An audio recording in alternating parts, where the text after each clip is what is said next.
Welcome to the Wear, Wag, Repeat podcast. I'm Tori Mystic, here with my dogs Lucy and Bert. Together, we're interviewing cool, creative women entrepreneurs in the pet industry. Do you dream of working alongside your dog? Then sit, stay, and listen to the latest episode to find the inspiration and resources that will help you grow your own dog-inspired business. In this episode, I'm talking to one of the pet blogging OGs. Carol Bryant has been blogging about dogs, specifically her Cocker Spaniels, for about a dozen years. In this interview, we talk about what makes pet blogging so special and how to make a career out of it. Carol partnered with another pet blogging superstar, Maggie Martin of Oh My Dog blog, to co-author a book all about pet blogging for love and money. That's right, it can be a passion project and also profitable. Today, Carol tells us how. Carol Bryant is the award-winning dog blogger and founder of Fidos of Reality. A familiar face in the digital dog park that is the internet, Carol has helped numerous clients grow their pet blogs, online social media presence, and score media attention through savvy public relations campaigns. When I met Carol, she was helping grow one of the biggest pet influencer networks before it was sold to PetSmart. As president of the Dog Writers Association of America, Carol helps budding and established writers and bloggers in the pet industry. She's also the founder of Wiggle Butt Warriors, the fundraising arm of Fidos of Reality. To date, she and her spouse have raised over $75,000 for homeless dogs. Together, Carol and her colleague Maggie Martin have written a new book called Pet Blogging for Love and Money. And that's exactly what we're going to talk about on the show today. Hi, Carol. Hi, thanks for having me. I'm so excited to be here. I'm so excited, and it's just like wonderful to have a chance to talk to you face to face I because I know. never get to see you. I know. We're Pittsburgh. Well, you're Pittsburgh, and I'm northeastern Pennsylvania. So, Pennsylvania gals who finally are hooking up through the magic of the internet. Yes. Well, and I feel like we've known each other for so long. We met, I don't know, maybe 4 or 5 years ago through pet blogging and through Blog Pause. Absolutely. And I fangirl you. So, it's a treat for me to be here and talk to you because this is just a joy for me. Just a joy. Aw, wonderful. Well, I hope everyone learns a lot today. Your new book, Pet Blogging for Love and Money, is something that's a great resource for beginners, but even someone who's advanced will still learn a lot from it. I read the whole book cover to cover this weekend and was like folding over pages and underlining things. So who exactly was like your target audience in mind when you wrote this? Maggie Martin and I, my co-author, we looked at, and I'm sure you're familiar with this, there are close to 70% of homes in this country have a pet. And who doesn't want to have their pet online these days? Even if you're not in it to be an influencer or start a pet blog, you want people to see your cute puppy or your cuddly kitten or your fuzzy rabbit or thank you, my friends who have scaly snakes, even though I don't have one. And we thought, these people need a voice, whether you want to do it for love, whether you want to do it for money, and I find it's an intersect of both in most cases. Most people I know who are monetizing as an influencer and or a pet blogger, you've got to have a love for it because you're living and breathing it so much. And so this is for the person who says, I love my pet, I want to have them online, and I want to do something for the love of my pet or because I love money oh so much. So for me, it's both. Yeah, it's okay to love both. It is. It is. And plus, my dog needs a salary. I'm sure so many of your listeners and yourself can relate. My dog needs a paper route to just to fund his wardrobe alone. And so this helps pet parents help their pets earn their keep too.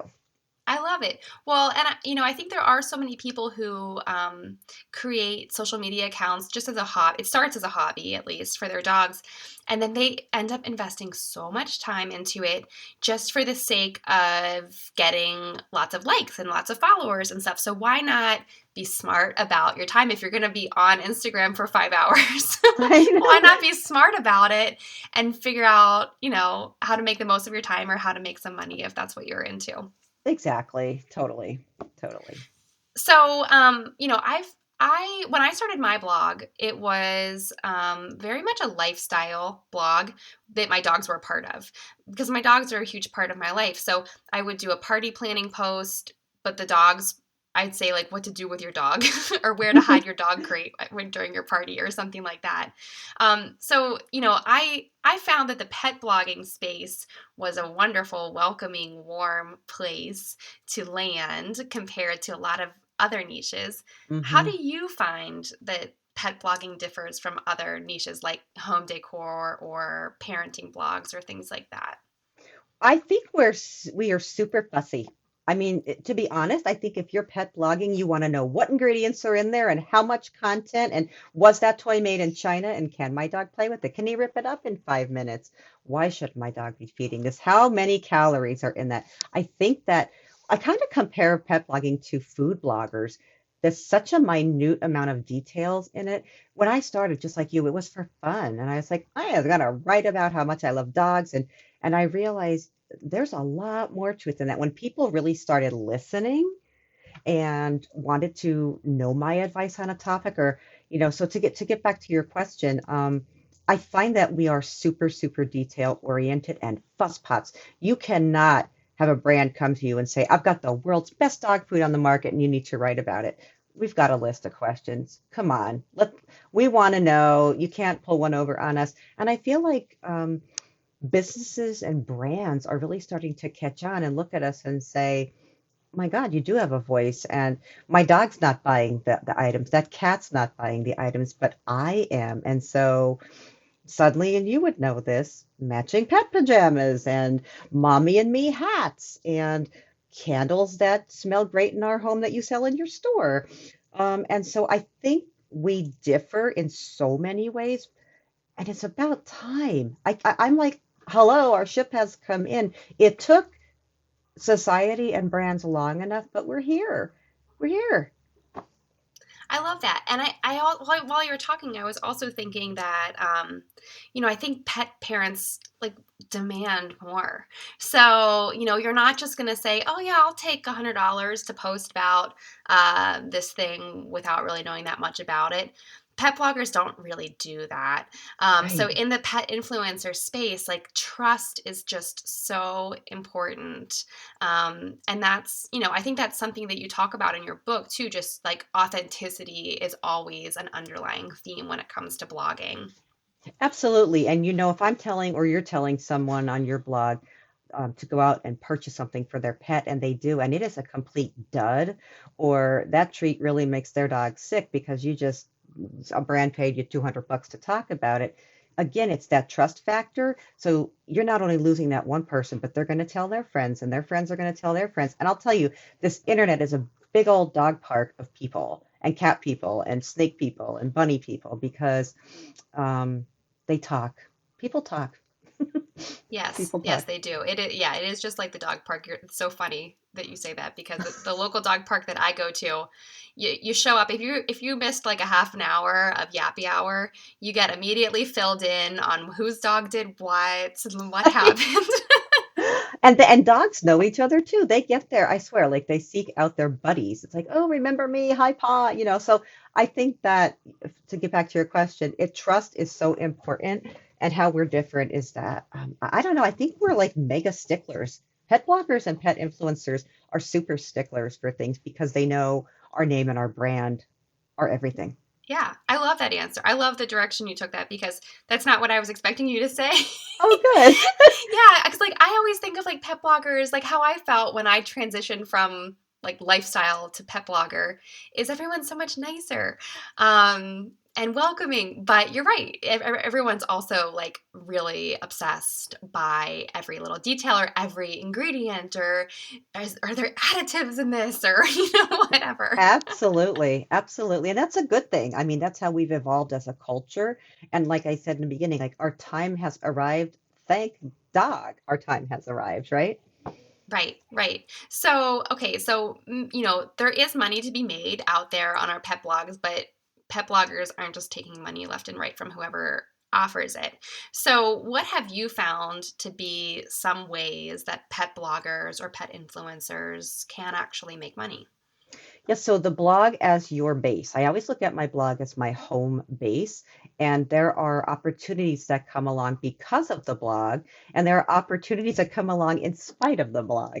And so for me, of course, your typical working with brands. I'm a brand ambassador for Dr. Harvey's. I make no secret about that because for 20 years I've used the product. So I went to them, I'm like, I love you guys, and can we do something together? So brand opportunities just like you would see, say, a Michael Jordan representing whatever sneakers. Am I dating myself? Michael Jordan's still relevant, right? Yeah, He's still relevant. at least for the Um, people who listen to this show, we know. oh, good. Yay. Okay. Hello, millennials. Um, yes, hashtag I'm not a millennial, but that's a good thing. Another thing is ad networks. I'm a member of Mediavine. There are others, Google AdSense. So literally the way you see commercials on television, that's been a transition for me.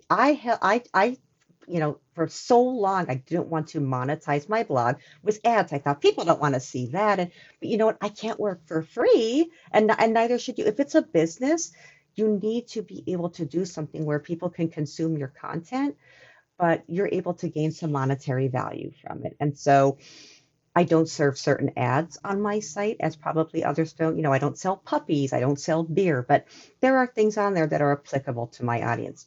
It's also like for yourself, people open shops because of their blog, on their blog, writing opportunities. I have several clients who I freelance for, blogging, social media, marketing, handling different things for them. They found me because of my blog. They were Googling something like, well, who is this girl? And do you do this for other people? And that opens doors. I mean, we have a whole chapter in here on monetizing, but I think the big ones are working with brands, selling merch of your own, and ad networks are really, and opportunities that could come your way because of the blog. I also think it establishes you as an expert in your space if you do a blog, right? And so you could start to write books. You could start to do ebook content. You could sell things that are consumables for your readers that, you give them a free top 10 list of ways to keep your dog healthy. And then, hey, by the way, I wrote a book on pet health. And so, I'm finding so many out of box thinkers like yourself in the pet space who are able to do so many things with their blog that I really think the sky's the limit for that. I've had brands say, can your dog wear my leash to an event? Okay. And I'm like, oh, I hadn't thought of that, but that's nifty. So yeah, yeah. Yeah, and I do love the idea of thinking outside the box in the sense of literally walking outside of the box and expanding your footprint of where your brand lives. Like you talked about, creating these digital products or physical products or whatever it is, writing a book.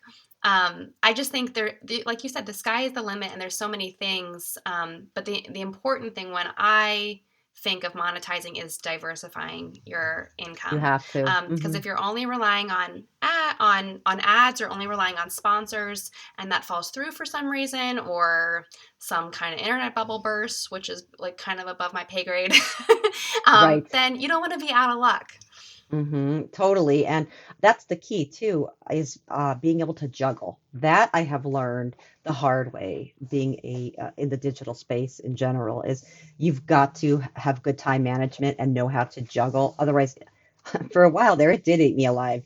You can't expect to do 25 things in one day. I'm all about checking off the list, but man, that's hard. That's Yeah. hard when you don't accomplish it all. And I'm very type A, and so then I take it out on myself personally. And me and Ben and Jerry's have a Friday night date.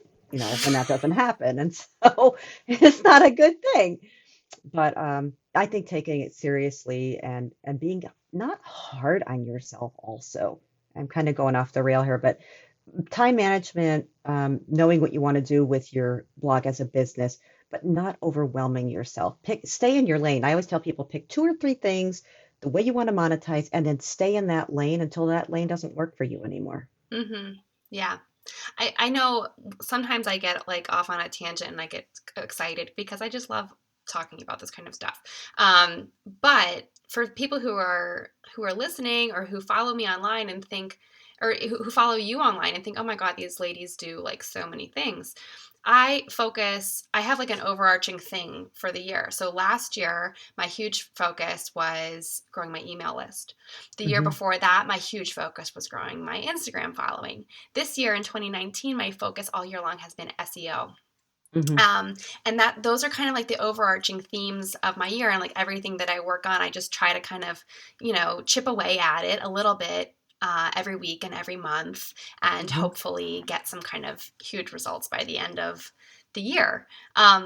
So it's just important, I think, like you said, to find something to focus on, even though it appears like we do 8 million things. There is some kind of focus there. Absolutely. And you're killing it. And so knowing those things, I know like tangibly you could say look back and say, "Yep, did that because I as your fan and follower, I see that you must be doing it right because you're killing it." Oh, well, So thank so you. yeah, Thank you. It's just a mutual fangirl association in here too. I it have to is. say, you are so good at SEO, and I think your site. I don't know how much traffic you get, but I think you get a lot of traffic. You're kind of like setting the bar high for all of us. But I was googling the other day. I noticed a little lipoma, which is like a fatty tumor for people who are listening on Lucy, and a lot of labs get those as they get older. And so I was Googling ways to reduce lipoma, and guess what popped up on the first page of Oh Google no. Oh is my Fidos gosh. of Reality. Oh my And you gosh. had a post about CBD oil and the many, many benefits of that. And one of those is shrinking, really Hmm. shrinking lipomas. Hmm. Um, so, can you talk to us a little bit about, SEO, because you are killing it at SEO. What would be like your top couple pieces of advice for someone who, maybe has never thought about doing this before or is just completely stumped by it all? Absolutely. And it's two parts. Number one is once I decided to get serious about SEO is when my blog actually seriously started to earn an income. And number two is in these last 18 months, I've pivoted from a general dog health and wellness blogger to Cocker Spaniels and their canine friends in the health space. So I was mortified. I'm the Cocker Spaniel woman and I don't rank for Cocker Spaniel for Pete's sake. So I had to take a hit in traffic. That is the hardest pill to swallow, Tori. You're like, I got to take a step back and I'm going to lose some people, but in the end, I'm going to gain. And, it's all about a marathon and not a sprint. And so for SEO, for people who are like, what is that? Search engine optimization. So if you've ever gone to Google and you start typing in, where can I go on, and you're trying to look up Friday night, it might say, where can I go on a date with my dog? Like someone's searching for that. What can I do with my dog? What can I do in Pittsburgh with my dog? And so you've got to write what you know, what you love, but you've got to write for what your audience wants. And that was the big aha moment for me. I invested in a keyword tool so that the one I use, I make no secret about it, is Key Search. Mm, It's a really good price. It's one of the lower costing ones because there are some really high price keyword yes, research tools SEM out there. Rush or something. It's Yeah, very expensive. totally. And for it, you get a big bang for the buck. And look at what put your keywords in. So I just wrote a post about fish oil for dogs and its benefits. And you brought up lipomas, and I talk about lipomas in that post a little bit. I needed to look up, do people actually search for fish oil for my dogs? Or are they searching for omega-3s for my dogs? Like, so knowing what your audience is searching for, if you understand that, and what I've started doing is writing my post first and then kind of going back and filling in the SEO terms. Because if you write for a machine, A, your audience is going to see right through that. Bottom line, you still have to write for a person. You're not writing for a computer. That's number one. Number two, you still need to make your post SEO friendly, but not to the point that it sounds like you're writing AI. Um, we're still people. I hope we always live in a world of people. AI is great, but when the robots start taking over, I may move to some other planet. That scares the bleep out of me. You know how many robots I'm surrounded by with Siri and Alexa. We spell her name around here. We spell Alexa because she's always freaking listening. That said, search engine optimization is such a key. I'm still going through, I've been doing this for over 10 years, and I look back at some of my earlier posts, Tori, and I, A, gag, and then B, I'm deleting some stuff, and then C, I need to get them up to speed because without feeding Google, you could love what you do and your fans could love you, but you're never going to grow and it's never going to be what it needs to be without search engine optimization. Yeah. I'm right there with you. Like I go back and look up some of my old blog posts and in my mind, I'm like, oh, I wrote this really great post about how to take your dog to a party. And I go back and I find it, and just the text is aligned, like centered, and that's not how I do it anymore. And that's like the first red flag to me. It's an old post. And then I look at it, and there's like barely any words, and there's no H2 or H3 headlines or anything Right. like that. And I'm like, well, no wonder nobody ever got Mm-hmm. to this post. I'm like Mm-hmm. wondering why no one goes to my great content. And it's because, I wasn't optimizing it. It is great, but I wasn't putting the right words in the right places. Sure, and it's well done. You know, you're a really good writer. It's just knowing what things to plug in there so that everybody gets to be privy to your content and not just the people who know, not just your mom and your grandma. That's what I always tell Yes. people. I'm like, I'd like people more than my immediate circle of family and friends to read my stuff. And so because of that, it's a marathon. And that's where a lot of bloggers go wrong. A lot of people quit. There's a huge drop off because the money doesn't come right away. The money does Hmm. not come right away, but it will come if you build it. Oh my God, I'm going to say this. If you build it, they will come. I cannot believe I said that. That said, it's a long game. Blogging is a long game. So, how long do you think it takes to build up a blog to a decent, revenue stream? I would say 2 years, really, to get your feet off the ground. two That's years, three actually years. not that bad. That's not bad. No, I would say these days, 2 years. And then I have these images of, I could probably start a second blog. I would Oh love my to God, see you're if, crazy. right? I know someone who did that, Jessica Williams, who's in the book also. She just started a second blog just to see if in this day and age, everything she's applied, and now that, she knows better, what will that blog do in 6 months' time? Because they say to give it about 6 months for Google to say, hey, who are you? You're new in this neighborhood, and start picking you up. So, Yes. Well, yeah, actually, I remember. So, people who are listening, Jessica, she blogs at youdidwhatwithyourwiener.com, which is just worth going to just because of the name. right. But it's all about her, I can never say this correctly, but dachshunds. Is that Yes. correct? Hmm. Okay. And she hikes with them and does all sorts of things that people don't think you can do with your dachshund. So, I remember seeing her post that she was going to start a new blog with all Yeah. of her knowledge. Yeah. So, I think she'll be the voyeur here, and I'll just watch and see how she does because, and in some of our pet blogging Facebook groups, like you have a pet blogging Facebook group, yeah. is that something you want people to Yeah, same join? name as the book. Same name as the book. So it's really an extension of the book and come and ask questions. And we're going to start doing a holiday challenge and going into the new year. We have a part two of sorts coming out. I'm actually, Maggie's going to be so angry that I said that, but she's not here. There's sort of a little bonus coming along in conjunction to work through the book. So, yeah, the Facebook group Pet Blogging for Love and Money is a nice place to land if you want to be amongst your own. Yes, and you can ask questions. I'm sure Jessica's in there. She We is. can all kind of pick each other's brains. And even though I really don't post that much Facebook stuff like as a person, I Yeah. do love going into these Facebook groups because you can really, network with this little niche that we are, these dog bloggers all over the country, Yes. and, talk like we're at a digital dog park. I've fallen back in love with Facebook because of groups. I was Hmm. really all about like I have so had it and Instagram and I'm like just Insta addict and like you said, 5 hours later, you don't know where the night went, and your dog's like, "Hello, I need to go outside," Mm-hmm. and you're liking all your friends' pets. That said, I have fallen back in love with Facebook because of groups. I really believe groups is where it's at, and Facebook strategy-wise, that's where Zuckerberg and team are saying they're really driving people is to have their hyper niche communities.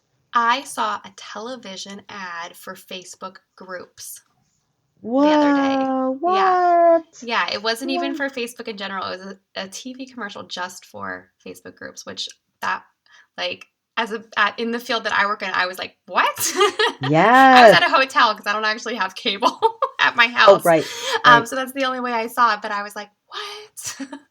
And you know what? That speaks to the whole pet blogging. People want to feel a part of a community, and I think it's getting that trust factor, authenticity, and that people feel that. I do. I like to go where I feel like I'm a part of something, and that's what I think Facebook groups have done. Maybe it's saving Facebook a Yes. bit. Well, and plus also they own Instagram, which probably is really So there's that. saving their So butt. there's that. Yeah. Yeah. Yeah. So we may have kind of like glossed over this, but this is something that I'm always trying to impress upon people. So I'm just going to ask it to you again, which is people who are Instagram influencers, should they create a blog to go along with their Instagram account for their dog? Is it worth it? I think if that's part, and this is where part of I have a blog business plan. I am so not like a Harvard MBA and all these fancy paperwork things and whatever, but you should have a little blog business plan for yourself, and even something as minute as one that we put some examples in the book. If you think it makes sense for you, don't do it, no matter what social media network is, don't do a blog if it's not for you. When we wrote this book, we knew that pet blogging was one part of it, but so is social media. And we wrote this so that it would be more evergreen than because I go to bed and I wake up and something has changed on social media. So if you're on Instagram right now and if you feel it makes sense for you and you want the power of the written word out there, my fear always is a social media network's going to go away and then what? Yes. Or Ha your account gets is deleted suspended somehow. or Yes. they set or the algorithm changes.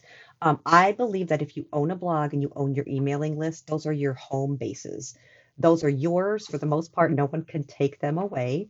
And if suddenly, hello, MySpace, something went away, if your Instagram got shut down, or I don't know, you hear these scary stories. Pinterest suddenly decides your content's not worth serving and they ban you for a while. Mm-hmm. Um, your blog is your home base and you're not gone from the planet. And so I recommend it in that sense, but don't do it just because everybody else is doing it. Do it if you have something to say and you've got a plan behind it.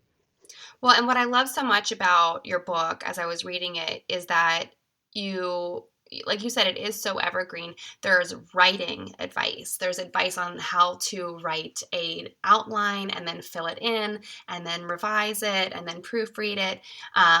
There's information about, just all sorts of stuff that's just good fundamentals that's not going to like be dated in 6 months. So I And highly that's just it. recommend I everyone think, gets it. thank you. I think that bloggers, we've become the new journalists and um, we're sourcing, we're giving not just our opinions, but our experiences and photographs and real life situations. And that's what a journalist does. So I feel like bloggers are the new digital journalists and we're being taken seriously. There seems to be a theme here, but it's about time. It's about time.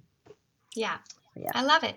Well, Carol, it's been such a joy talking to you, and I really enjoy the book a lot. So tell everyone where they can find it and where they can find you and Maggie too. Absolutely. So, Pet Blogging for Love and Money is now on Amazon in both paperback form and in ebook format.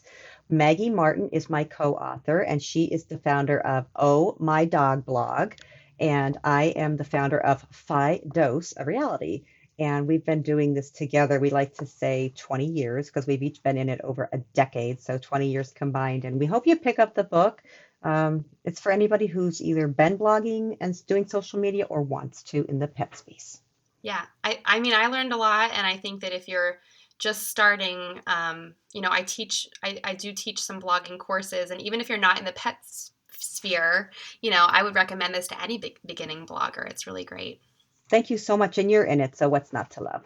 Yes, I'm in it. If you turn to page, what is it again? The 221. page is 212, 212.